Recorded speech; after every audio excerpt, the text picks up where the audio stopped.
रेहाना और रवि की शादी के बाद रवि के पास कुछ नहीं था। रेहाना, तुमने मुझसे शादी करके एहसान किया है। मुझसे ज्यादा तो तुम कमाती हो। अरे तो क्या हुआ, एक दिन आएगा रवि कि तुम खूब पैसा कमाओगे। मुझे तुम पर पूरा विश्वास है। रवि और रेहाना खुद को स्टैंड करने के लिए पूरी मेहनत करते। रेहाना, मैं नौकरी नहीं करना चाहता हूँ। तो कोई बात नहीं, मैं नौकरी करके घर चलाती हूँ, तुम बिजनेस सेट करने की कोशिश करो। एक दिन रेहाना, तुम जानती हो, मैंने जो विज्ञापन बनाने वाली कंपनी खोली थी ना, उसे बड़ी ब्रांड का ऑफर आया है। अब हम लोगों के दिन ब्यारे न्यारे हो गए हैं। मैं जानती थी रवि कि एक दिन तुम सेटल हो जाओगे। रवि का काम अच्छा चल जाता है। एक दिन वो रेहाना से कहता है, रेहाना, अब हम लोगों का बच्चा भी हो गया है। बहुत छोटा है वो। उसका ख्याल कैसे रखेंगे हम? कैसे क्या, मैं गांव से माँ को लेकर आ जाती हूँ। नौकरी से हाफ डे ले लिया करूंगी। अभी तो वो छोटा है, स्कूल जाने तक मैं मैनेज कर लूंगी। देखो रेहाना, मैं अब अच्छा कमा रहा हूँ। तुमको नौकरी करके परेशान होने की कोई जरूरत नहीं है। अरे कैसी बात कर रहे हैं, मैं अपनी लगी लगाई नौकरी कैसे छोड़ दूं? और मैंने तो सुना है हम लोगों को कुछ ही महीनों में सरकारी नौकरी मिल जाएगी। सरकारी नौकरी में कितना कमा लोगी? उतने में तो मैं ड्राइवर रख लूंगा। रेहाना को रवि की बात का थोड़ा बुरा तो लगता है। कम से कम मेरी नौकरी की इतनी बेइज्जती मत करो। भूल गए, इसी नौकरी के बदौलत तुमने अपना बिजनेस खड़ा किया है।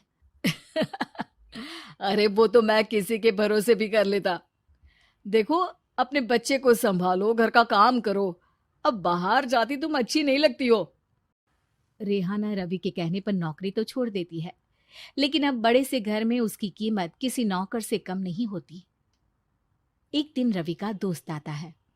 भाभी, हम लोग तो आपको तब से जानते हैं जब से आप लोग शादी होकर इस शहर में आए थे। आपकी बदौलत ही सारा बिजनेस खड़ा हुआ है।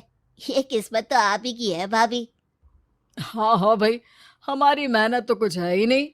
अरे होगी, लेकिन भाभी की किस्मत के आगे कुछ नहीं। दोस्त वहां से चला जाता है, लेकिन रवि का गुस्सा सातवें आसमान में होता है। देखा कैसे बोल रहा था? अरे बिल्कुल अच्छा आदमी नहीं है ये। कैसी बात कर रहे हैं आप? प्रशांत भैया तो बहुत अच्छे इंसान है रवि। कैसे उन्होंने हमारे मुश्किल वक्त में हमारा साथ दिया था। अरे था पैसा तो साथ दिया, नहीं तो कौन पूछता है? रवि का व्यवहार पैसा आते ही अलग हो गया। वो बंदे को बंदा नहीं समझता। घमंड से घिरे रवि ने तो एक दिन हद ही कर दी।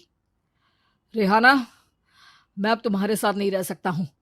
क्या क्या बकवास कर रहे हो रवि? क्या कहना चाहते हो? और क्यों नहीं रह सकते तुम मेरे साथ? देखो, मुझे कोई और पसंद है, और उसने साथ रहने पर बस यही शर्त रखी है कि मुझे तुम्हें तलाक देना होगा।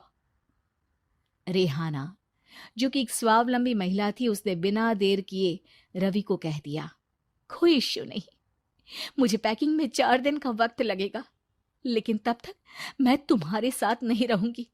4 दिन के लिए तुम कहीं और शिफ्ट हो जाओ, मैं घर से निकलूंगी तो बता दूंगी। रवि घर छोड़कर चला जाता है। रेहाना को दुख होता है, वो रोती है, लेकिन व्यवहार से स्ट्रांग रेहाना को पति के वापस आने का और उसे सबक सिखाने का पूरा भरोसा था। फिर एक दिन, अरे शुशिका, कब शादी करोगी तुम मुझसे? यार मैंने तो सोचा था तुम शादी से पहले मुझे विदेश लेकर जाओगे, महंगी कार दिलाओगे। अरे सब दिला दूंगा, लेकिन पहले मुझसे शादी तो कर लो। हाँ हाँ, क्यों नहीं। मैं कुछ दिनों के लिए अपने मम्मी पापा के पास जा रही हूँ और लोगों से अपनी शादी की बात करूंगी। अरे शुशिका, कैसे रहूंगा मैं तुम्हारे बिना? अब तो शादी ही होने वाली है हम लोगों की। शुशिका रवि को छोड़कर चली जाती है। रवि घर आता है, जहां रेहाना को ना पाकर उसे सब अजीब लगता है। घर तो रेहाना के बिना कुछ नहीं है। बच्चे की याद भी आ रही है। चलो एक वीडियो कॉल कर लेता हूँ। रवि रेहाना को वीडियो कॉल करता है, लेकिन रेहाना फोन नहीं उठाती। रात को सोते वक्त, मन कर रहा है मुन्ने को गले लगा लूं। चलो कोई ना, शुशिका से शादी के बाद मेरे और भी बच्चे होंगे। अगले दिन रवि ऑफिस जाता है, जहां टीना खड़ी होती है। सर, आपने अपने नए ऐड के लिए मॉडल की रिक्वायरमेंट डाली थी ना, मैं उसी के लिए आई हूँ। रवि टीना को देखकर खुश हो जाता है।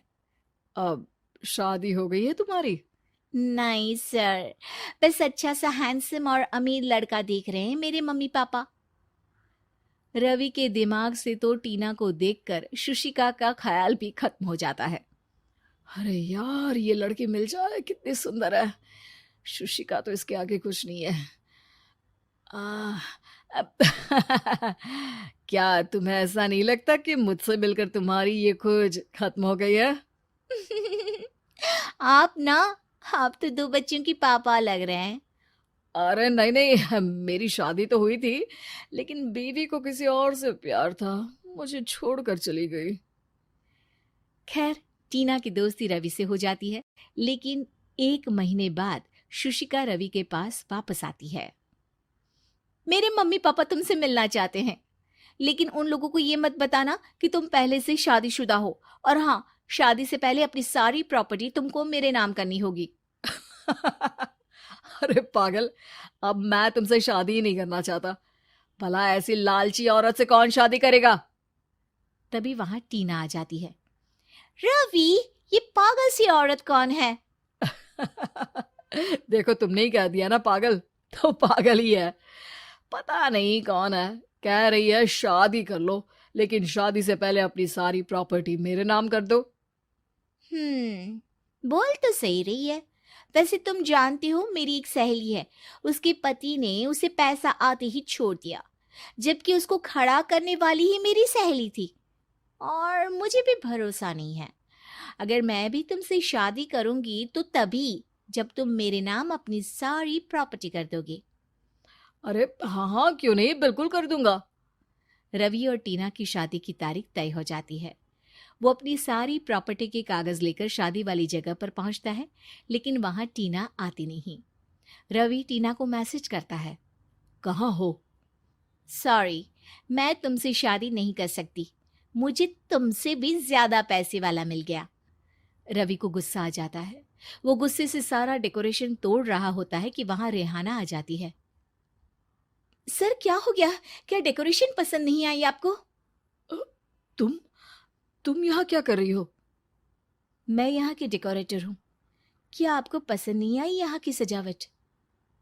रवि दौड़कर रेहाना के गले लग जाता है। मुझे माफ कर दो रेहाना। रवि रेहाना के गले लग जाता है और रेहाना टीना को थैंक्स का मैसेज करती है।